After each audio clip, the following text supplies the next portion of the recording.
Welcome, everybody, to another episode of the Health Movement Podcast. I'm your host, Derek, a teacher of over 20 years and a certified personal trainer. I have an awesome guest that I'm excited for today. She's very well-rounded, and I'll introduce her in just a sec. But before I do, normal disclaimer, we're not doctors. So please, before you go changing your programming, your nutrition, anything like that, please make sure you consult your physician. Also, if you're listening to this on Spotify, you can hop over to YouTube, the Health Movement Podcast on the channel. Subscribe, follow, like, all that stuff is always super helpful. So without any further ado, with me, and just for the fans, I messed up the first intro, so I'm going to get it right this time. But with me is a very well-rounded woman. She's a triathlete, an elite pickleball player, even a cover girl for Pickleball magazine, which I saw, and also just started a brand new life coaching business called The Guy's Girl. Katie Van Doren, thank you so much for joining me. Thank you for having me, Derek. I appreciate it. You see that fall in the back? So the company you just launched today on Tuesday, is that correct? That's correct. A couple hours ago. Can you tell us a little bit about it and what the process has been like? I'd love to. Let's see. So I've been coaching for 20 years in sports. And I think if I do all the numbers correct, it's about 5 different sports. Wow. Personal training, 4 different sports over 20 years. And I came to the conclusion that it's been fun. And it's been a really great learning experience, but I wanted to do something deeper, like make more of an impact versus just helping people with skills of a sport. And so that's really how the idea was born. And then once that happened, I started to think about which niche I was going to be working with. And I realized I'm a little bit of a rare breed. There's not many women with 4 kids competing at pro qualities pickleball and working towards a half-Ironman in training for one. So I realized I do relate a lot more to men. And I always have, I've been in locker rooms, dugouts, sidelines, sports girl since I was 5 years old. I had a tennis racket in my hand at 5 years old. That's so awesome. It really just made sense. Yeah, it wasn't much to think about. It just made a lot more sense. And so I launched it today on Instagram and Facebook, and it'll be on Patreon. And it's called The Guy's Girl. And I'm really excited. I really hope it takes off. The main fulfilling point for me is that I'm helping people. And for them, that the men are getting unstuck from their overwhelming, confusing days. And they have redirection through my support. And I'm pretty confident I can help them, but there's only one way to find out. That is true. So what would, when people sign up for you, with you, what does that look like exactly? Got it.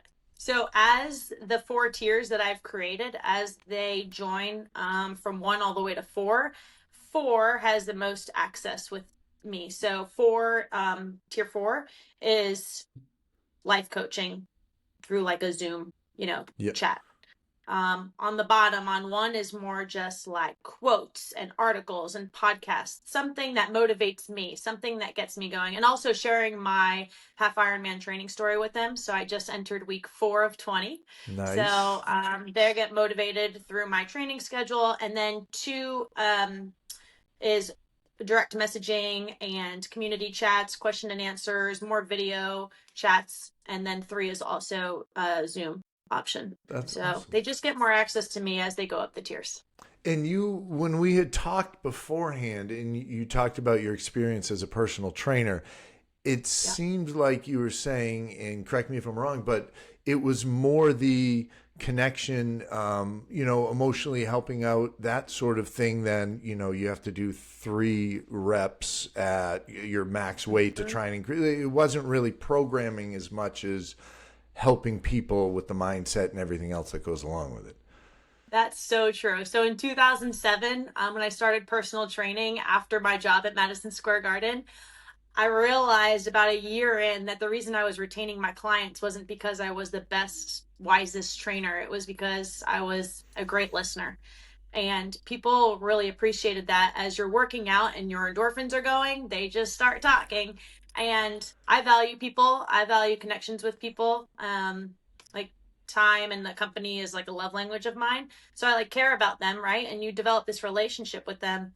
And the packages that were very popular then was a 12 pack, and then they would re-up the 12 pack every single time. And I was like, I'm really getting to know them, and I didn't understand why, because they were high network Wall Street clients talking to a 23-year-old girl, but really sharing and trusting, that I was caring about them. And that was cool. And I really valued that. So I feel like I am kind of returning to that talking back and forth. And this will just be a little bit more deeper and help people with their relationships and anything else that they bring to the table. I think that's awesome. And you see a lot of stuff, whether it be on social media or, articles, things like that, that most guys have trouble opening up or expressing how they're feeling. So giving them, an area to do that where it's a safe space and something where you obviously have a lot of experience with it and have been able to help people out. Is incredibly beneficial, especially you were working with high performing people, Yes. whether it be Wall Street or executives, that sort of thing. That's huge, and the mental piece is so much bigger than just simply. Oh, shoot! Sorry about that. I got to mute my No, you're phone. good. Uh, You're good. so the mental piece is so much more important, I feel like, than the physical and the nutrition and all that other stuff that goes into it. I agree. And when you're coaching for 20 years, when I have my pickleball clients come to me and I coach them, I can almost tell that some days there's something off. And then 20 minutes into our session, the woman will be like, I had a fight with my husband. And I'm like, I knew there was something wrong, Yeah. because I've started to read people's energies just by getting to know them as the client. And then I can tell that something's off. And that's when I knew too. I was like, wow, I'd love to make more of an impact on people, because everyone's walking around with this energy, and your spouse or your boyfriend or your girlfriend, your kids, like everyone's having energy bounce off each other, and that's creating their own energy, right? Yep. So it's like how you're spending your time with that person, like, is a massive deal to how you're showing up into your pickleball drill or going to the grocery store. It just plays such a major part in our life. And so I want to be more in there. Like, I want to be in the nitty gritty. And that's why the Guys Girl is created. I think that I know as a teacher, if I have a student come in and you can tell, like you said, something's off, they're not going to Mm-hmm. learn a thing that day if you're not able to help them process whatever happened. And I mean, it's not even you have to talk through an issue all the time, and sometimes it's just knowing, all right, I know this person's on my side. I can get through whatever this is and just keep moving forward. So I think that this endeavor of yours, I think, is incredibly valuable and incredibly important.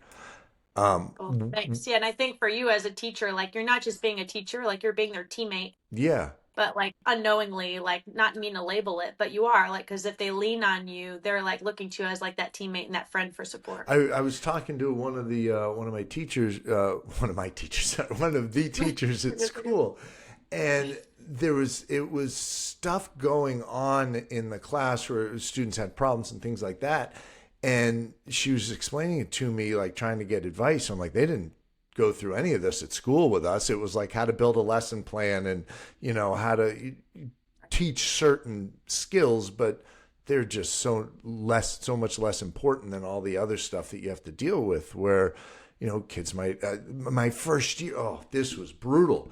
My first or second year, we had a daddy daughter dance at school, and my father passed away when I was young, so it was always like, uh-oh, what if somebody experiences that, like, how are you going to do that? One of the girls' fathers happened to be in jail at the time, and she came to me and was like, Mr. O, my dad can't come, he's in jail. And I was like, oh, like, I'm 23, 22 at the time, and I'm like, how do you deal with this? And thankfully, like, I contacted her mom, we talked through it, and she ended up going with one of her friends and her friend's father, and it was really a sweet moment where she felt like she could connect. But there's so many things that aren't taught how to deal with from like a textbook or something like that. So being able to talk to you through certain issues or problems, and with your experience and your life experiences, it's so much more valuable, I think, to have that outlet.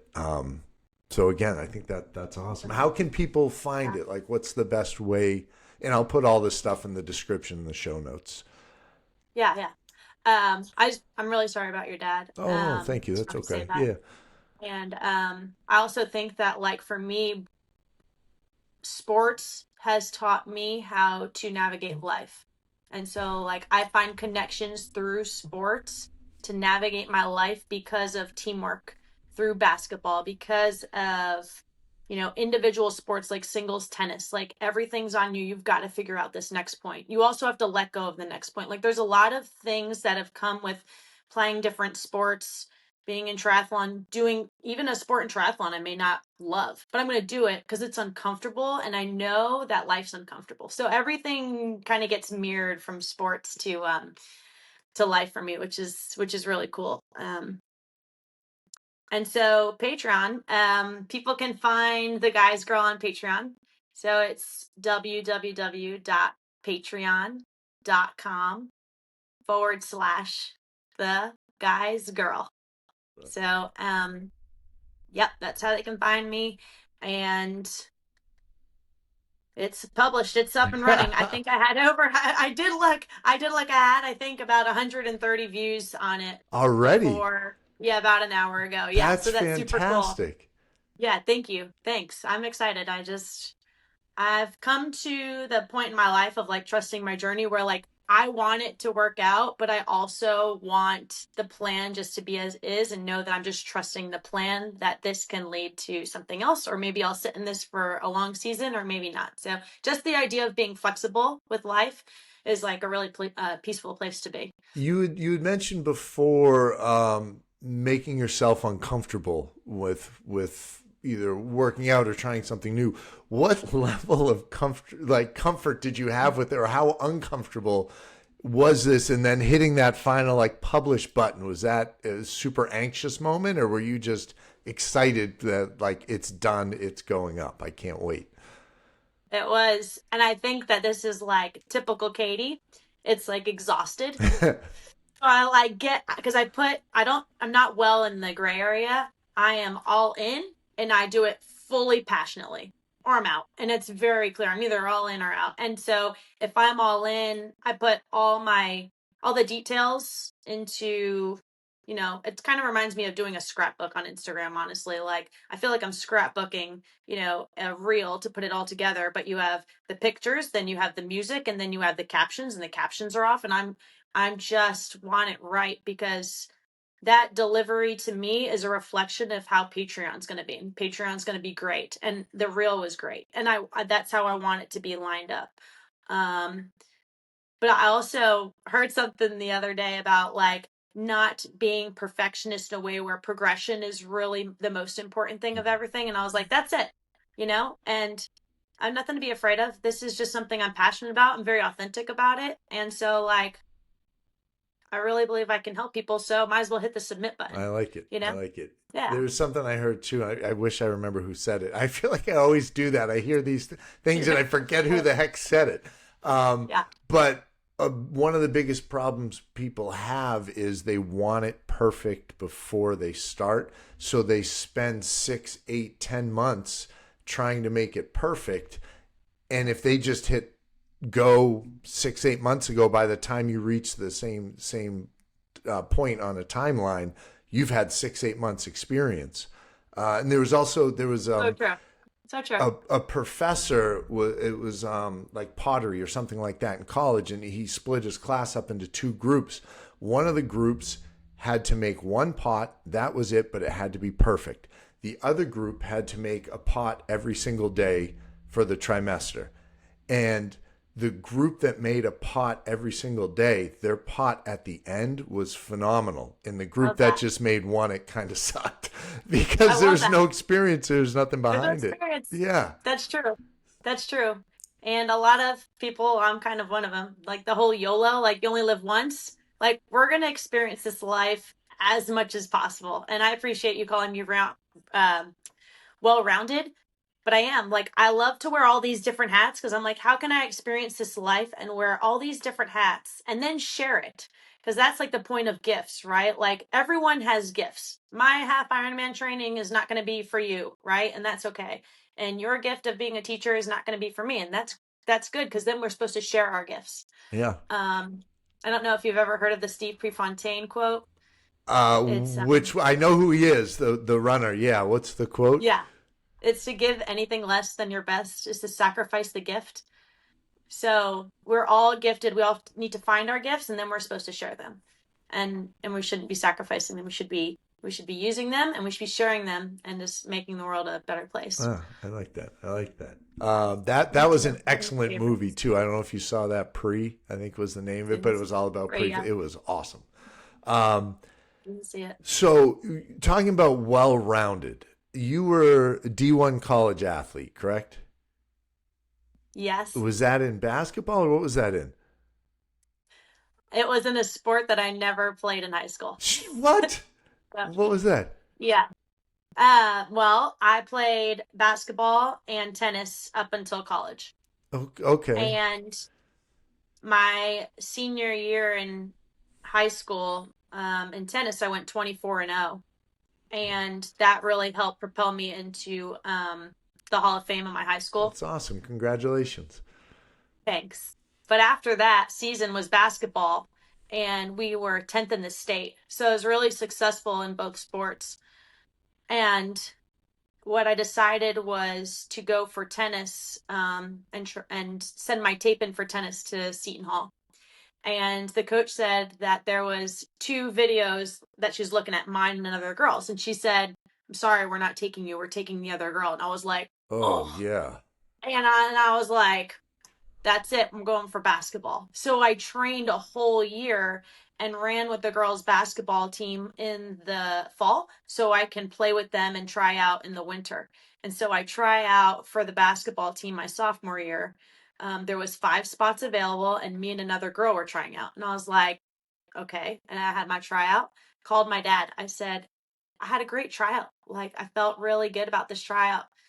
And he said, like, this is great news. Like, let's see what happens. Coach hadn't called me for 3 days. I walk into her office. I was like, Coach, what happened? Like, am I on the team? You Yeah. didn't call me. She's like, we're not taking any walk-ons this year. And I was like, oh my gosh, because I just love like being on a team. I love camaraderie. Yeah. Like, and so I couldn't believe it, but I also could, because what they would do is they'd take men and practice against men, which are bigger, faster, stronger. Like Yeah. they just were, than me. And so there were guys that weren't making the basketball team that were like playing practice with them, pickup. Oh, I didn't And realize they did so, that.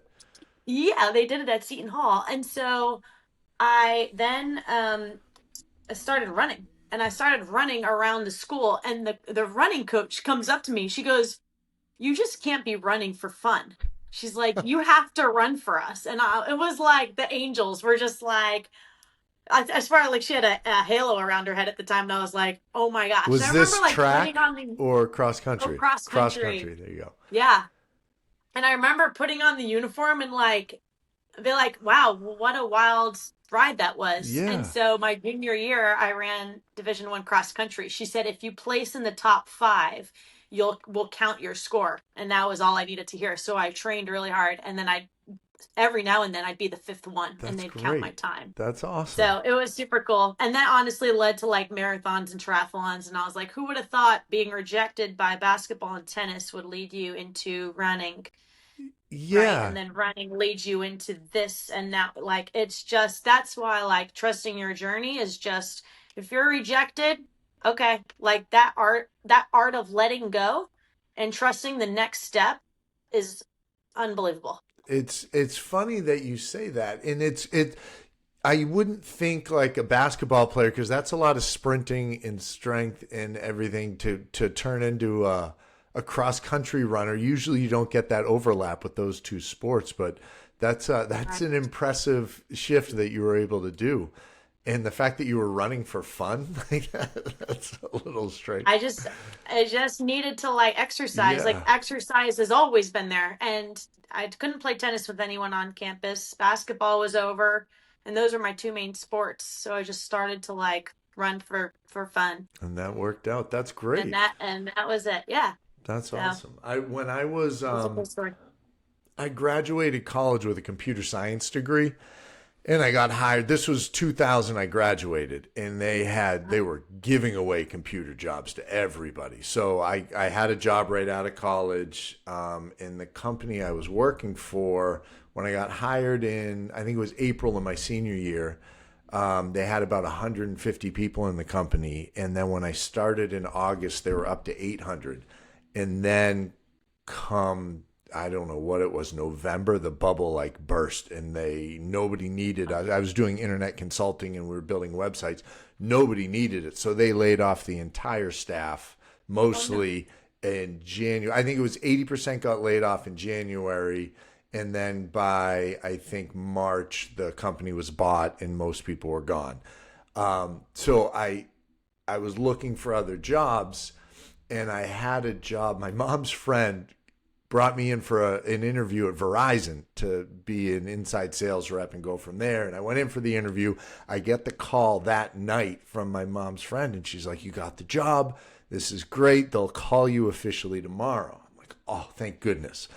I get a call from her again tomorrow. She goes, "Verizon put on a hiring freeze. Like, they're fired a bunch of people and they're not taking." I was like, "Oh my gosh." Come on. And then I ended up, like, a couple months later, September 11th happened on a Tuesday.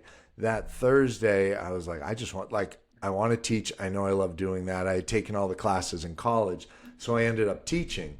But, like, if somebody hadn't decided that there was a hiring freeze going on, I would have been working for Verizon and never started teaching, and like life would have been so much different. So it's like you said, you gotta just go with what life gives you, and keep moving forward, because it's crazy. Yes.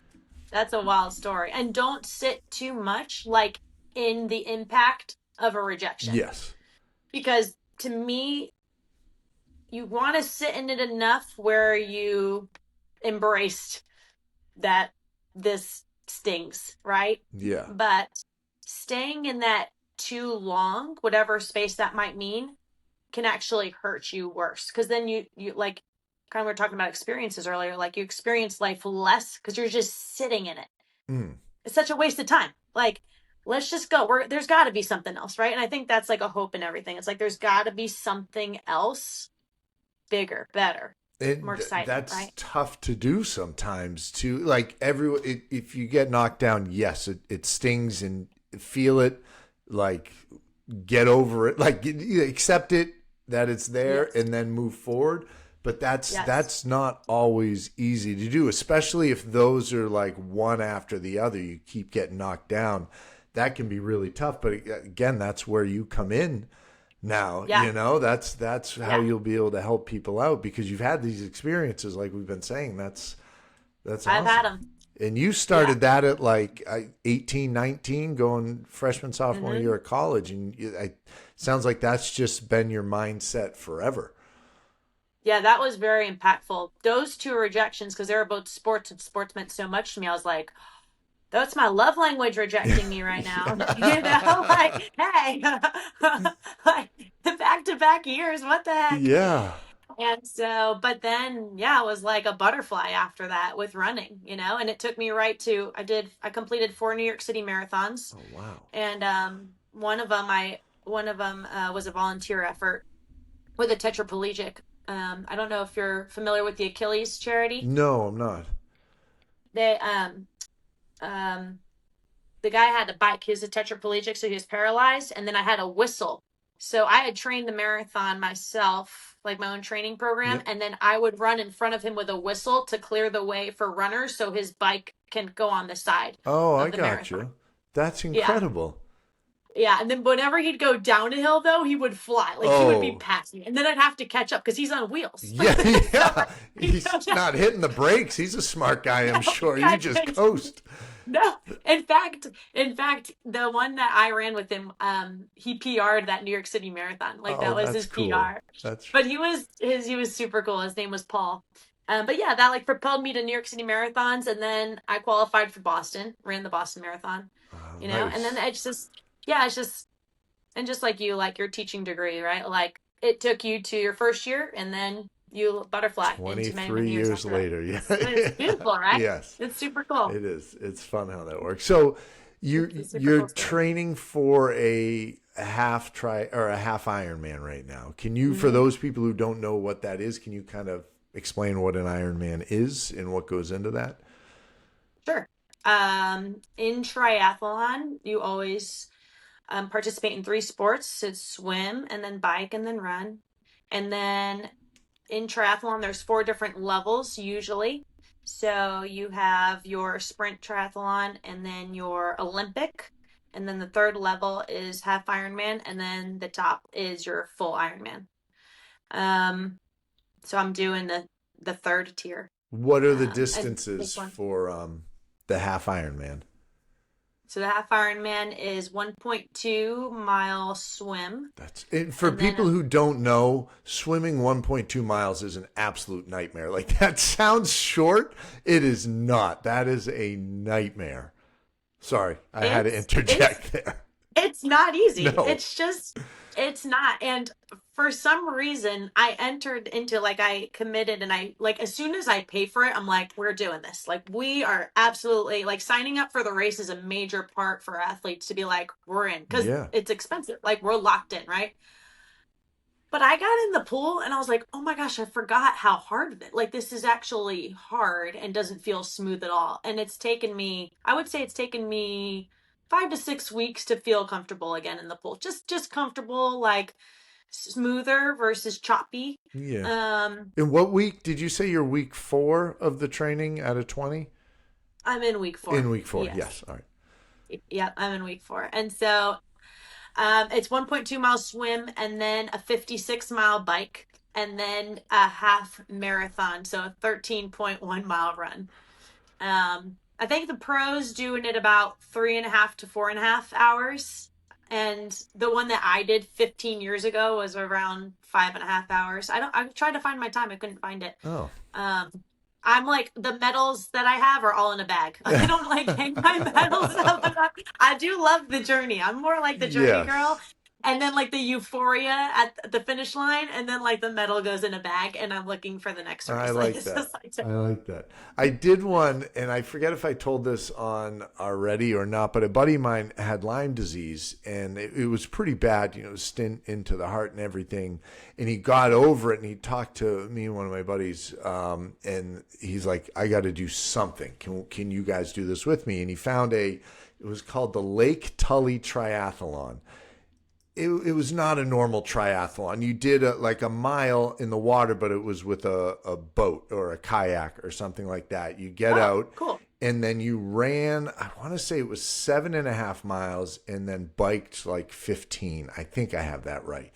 So we get there and my friend Lon he was able to find the kayaks. So it was for my friend Greg. So there were two good kayaks and one crap one. So I'm like, all right, I'll take the crap one. You guys get the good ones. We get started. Lon's paddle breaks within the first probably 3 strokes. So now he's rowing like a What? canoe.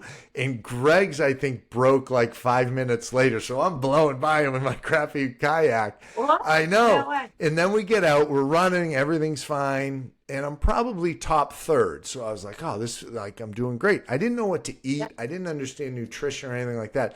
So I didn't want to eat a lot because I thought I'd feel sick. So I barely ate anything. Once the bike hit, I was gassed. And it wasn't on the road. This was around the lake. So you're picking up the bike and carrying it over streams Oh, and rocks. And I think I what? finished dead last. Like, I crossed the finish line, and there were people who I felt like I was much better prepared than that were blowing by me. I remember one woman got off her bike and looked, she's like, are you okay, sir? I'm like, I'm going to make it. And there's a big vat of peanut butter at the finish line with bagels, and I threw the bike, and I'm just mowing Just as much. crushing Oh, food. it was awful. So I hope your experience with this one is a lot smoother than I mine. have some questions. I have some Oh, good. questions for the host. Yeah, lay them on Questions me. for the I host. like this. Wait, so we're gonna switch roles, right? I So appreciate that. did you like train with fuel? Like, did you get to about 80%? No, I didn't know what I was doing. I would no. This was my training. So This is your test run. I'd go to the gym and they'd have the pulleys. So I'm doing like pull downs, but across my body to simulate rowing. And Oh, I'd go either way. And I was like, all right, I figure that's kind of like that. And I would run hills and then I would bike, but I never approached anywhere near the distances I was doing. how old were you? This was probably, I think it was 2011, maybe 2012, something like that. So I was in my early 30s. Got it. Yeah, so it was an experience for sure.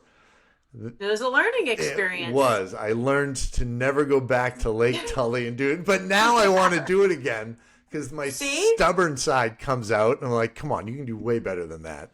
So that is on the bucket list. I have my Achilles tendonitis isn't great, so I'm working on fixing that, and then I can start Good getting idea. into that. Not to make an excuse, but I No, that's important. partially tore it in college playing football, and that did not feel good. So I'm trying to avoid that as much as possible.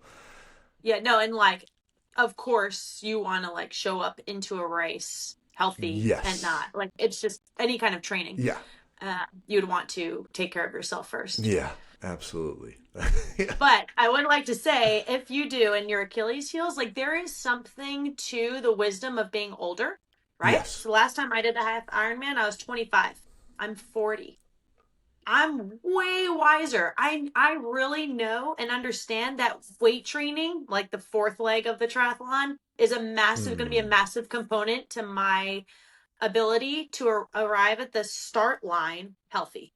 I know that my health and my stress and my sleep and my nutrition, I'm older now, so it does play a more major part, but it also just in energy wise, like my recovery is going to be faster. Like back when I was 25, it was a little bit more like, oh, let's wing it and just Yeah. see how it goes. But this, I don't want to wing it because one, I have 4 kids I have to take care of, Yeah. but like, right? Like I have a life, I have a job, right? There's other things I need to do. And I just feel that like if I cross the finish line and I finish it and I'm healthy, like that is that is a massive win. Oh, Like it's my own gold. absolutely. It's my own gold medal for Finish me, healthy. to be like, Yes. that's like a big deal. That'll be a big deal. So I really don't know about like times or what I would do for a time. I haven't really looked into that too much. I will have a time goal as I get closer, but I Yeah. don't have one right now. So That's good. That's good. yeah. So you're training for that now, but you're also playing pickleball. I would Hmm. imagine. My mom's going to kill me if I don't ask you about pickleball because she is a Oh, huge pickleball fan. I 76. mean, I don't know your mom, but I think she's super cool. She appreciates that, I'm sure. That's super cool. So tell me about pickleball. How'd you get into that? Pickleball was almost approaching 3 years of playing. Um, when I had gone through my divorce and um, life was transitioning and I was changing, I found pickleball. And I had seen it before because I'd run the track of the gym up on the top and Yeah. I'd run and I'd look down and I'd be like, what is this pickleball? And I already have 13 years of tennis experience. So I was like, oh, it's Oh, like the cousin sport yeah. of pickleball, what have you. Well, I think I had a couple lessons. And then the funny story is the first 13 games of pickleball I ever played, and it was 13 because I was keeping track. I would show up and I'd lose and I'd lose and I'd lose. And I was like, okay, this is a sport I can't figure out. This is great. Like I love a Oh, challenge. good. You weren't getting Well, the pissed next off thing, or anything? oh no, that's the Katie mindset is like, how else can I get to win, right? How am I going to do this? And so I'd show up, play 3 or 4 games, lose them all. Next day, show up, lose them all. And I was like playing with people that are 50-year-old and above, and I just couldn't figure it out. But then I went 1-13 and I won, and I said, it's all it takes is just one. Yeah. Like that Then was my you know it. mindset. And then that was it. And then I ended up playing on the challenge court at, our local gym and stuff. And I got to play with a lot of great players. And then I got into tournament playing, and then I got certified to be a a pickleball coach, so I've been coaching for over 2 years. And then I'd play tournament. I had some really great partners along the way. I won a 5-0 gold with one of my buddies, and that was super cool to win one of those. Wait, And then what's that? The 5-0 gold? in pickleball, you have 3-0 to 5-0, and then once it goes at 3-0, 3-5, 4-0, 4-5, 5-0. Those are the levels Oh, of okay. tournaments that you play. Yeah. And then after the 5-0, you can enter into pro qualies if you want to. And then in pro qualies, you have to win 2 or 3 matches to then play in the main draw with the pros. Wow. And so my buddy and I won a 5-0 last November. And so he and I stuck together for a few months up until like February, and we played in 2 of the pro qualies in Arizona. So we played in 2 PPA tournaments over That's there. awesome. And I played singles and then mixed doubles with him in both. And that was super cool. I didn't win any games. We won sets I won a set in Mesa, and also mixed doubles with him. And then in Tucson, we struggled, but that's like that level of play is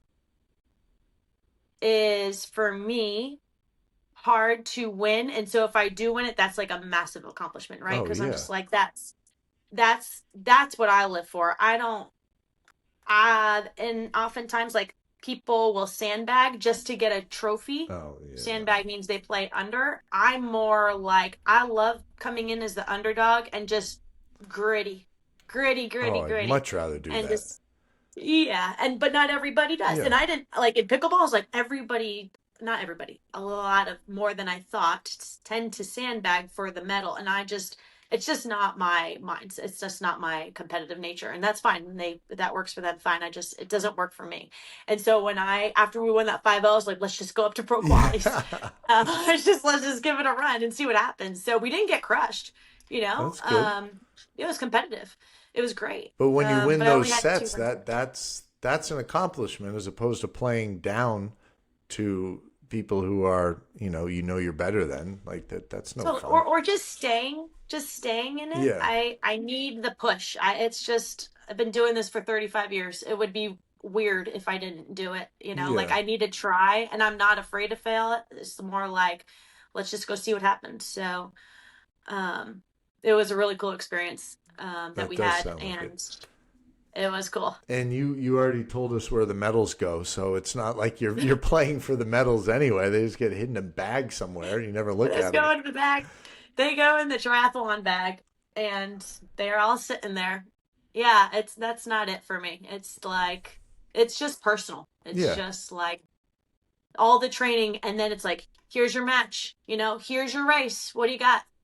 Yeah. What did you do? What'd you do for those 20 weeks? Did you do the work? Did you action, or were you just talking about it? And I loved your response to when, like, losing, because a lot of people would get frustrated and upset. And your mindset's, well, I got to figure this out. Like, looking back at what you did, trying to learn from it and moving forward for the next one, and understanding it's a growth process too. I imagine, you're an athlete, so you expect to do well.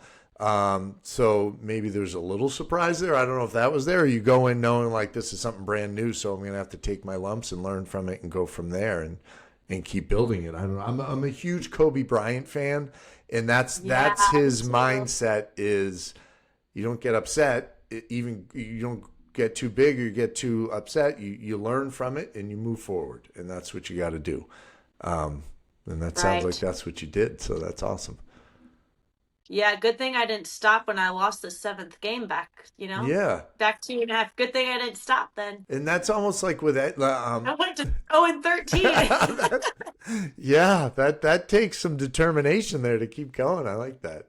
But then even in a job or anything like that, I mean, J.K. Rowling wrote Harry Potter. She got rejected 12 times before getting the 13th, and then I think, I can't remember the author. It might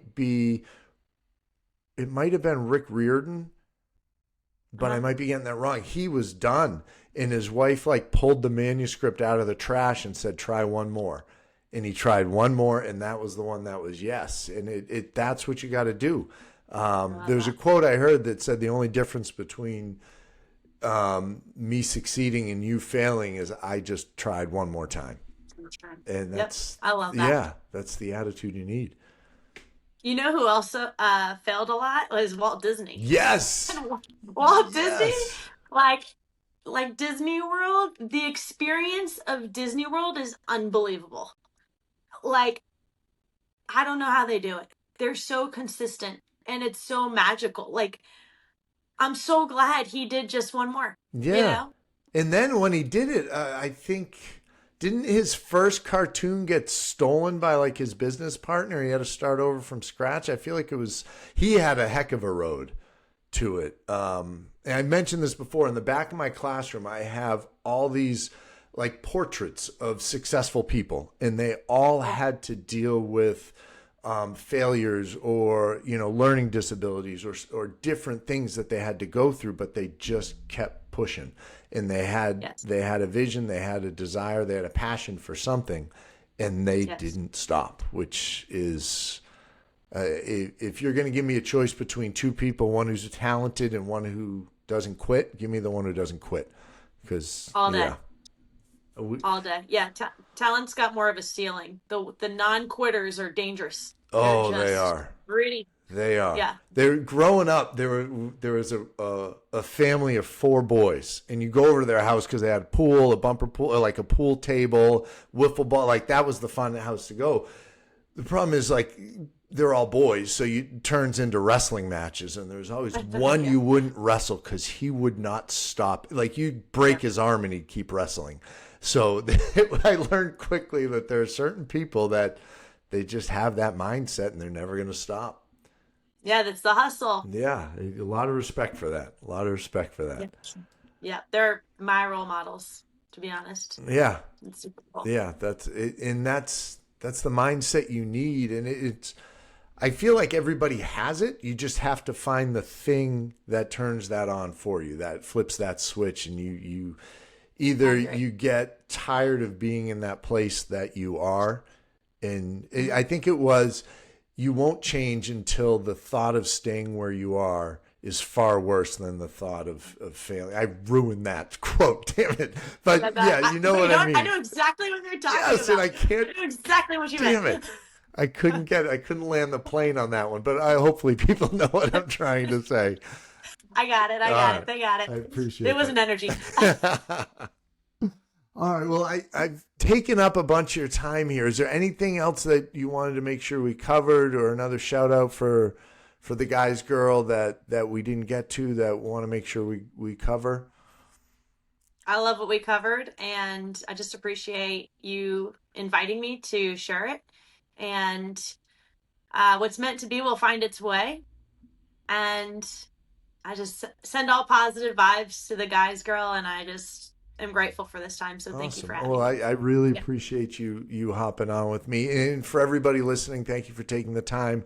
I know that's the most valuable thing you have to give, so we really appreciate you taking it. You can follow, subscribe, do all that stuff. Health Movement Podcast.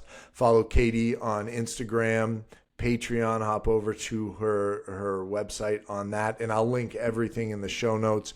But Katie's doing some crazy stuff on Instagram, and it's very impressive. So, like I said, it's very well rounded. Oh, I did want to ask you, your four kids, are they as into fitness and athletics and everything as you are? I imagine you guys aren't like a sit on the couch and play video games 12 hours a day sort of family. We're not. I have boundaries for them on screen time. And as an athlete, I've learned to, between this and being a mom, I meet my kids where they are with their interests. Perfect. So if the oldest one, my kids are between the ages of 5 and 11. So the two older boys, if they're interested in their flag and their basketball, like I meet them at the interest and the energy that they have for it, Yeah. right? And I support them there. And if they pivot, cool, we'll go over here. And then the two girls, they're also very athletic for their ages, and they're just trying new sports right now and having fun. But it's pretty cool that your kids choose sports when you're an athlete too. I'm not one where I think sports is God. I don't find that to be healthy. Yeah. And so I do like the balance of teaching them that sports is fun, it's for exercise, and it's for a longevity, right? For a long term. Like look at mommy at 40, who would have thought, right? And their grandfather, my dad, was actually a big time runner in his 60s to 72. He ran 350 running races. And he's never been a runner before, and he picked it up. And so I just say, like, look at sports and exercise as learning opportunities and experiences that you're learning from. And then you never know what's going to come down the pipe after that. And, you know, you only live once, but if you can live till 80, 90, 100 and be playing sports and moving around, like you're in a good spot. Yeah, So, I like that. I like that. yeah. All right, I challenge you to get to the century mark. I'll beat you there because I'm a little I'll bit take older it. than you, but I'm going to get there first, obviously. I'll take it. Write it down. All right. Write it down. All right. Maybe we'll still be doing the podcast. I'll have you on for your I have 100th a birthday and we'll have another show. I have a feeling. I have a feeling. Who knows It's what gonna there'll be happen. going on in 60 years, but we'll try to make that happen for sure. All right. Who knows? We'll take it. Thank you, everybody. We appreciate you listening. All the information you need is going to be in the show notes. So follow Katie and hop over to the Guys Girl. And thank you again, Katie. I appreciate you taking the time. Thank you, Derek. Appreciate your time.